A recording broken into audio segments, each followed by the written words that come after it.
കൊച്ചിയിൽ സിപിഒയെ ബ്ലാക്ക്മെയിൽ ചെയ്ത് എസ്ഐ പണം തട്ടിയെന്ന് പരാതി.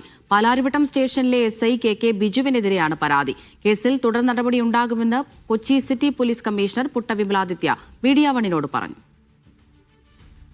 നവംബർ ആദ്യവാരമാണ് സിപിഒ കൊച്ചിയിലെ സ്പാ സെന്ററിലെത്തി മടങ്ങിയത്. പിന്നാലെ സ്പാ ജീവനക്കാർ മാലമോഷണവുമായി ബന്ധപ്പെട്ട് പരാതി ഉന്നയിക്കുകയായിരുന്നു. തുടർന്ന് വിഷയത്തിൽ എസ്ഐ കെ ബിജു ഇടപെട്ടു. സ്പായിൽ പോയത് വീട്ടുകാരെ അറിയിക്കുമെന്ന ഭീഷണിയുമുണ്ടായി.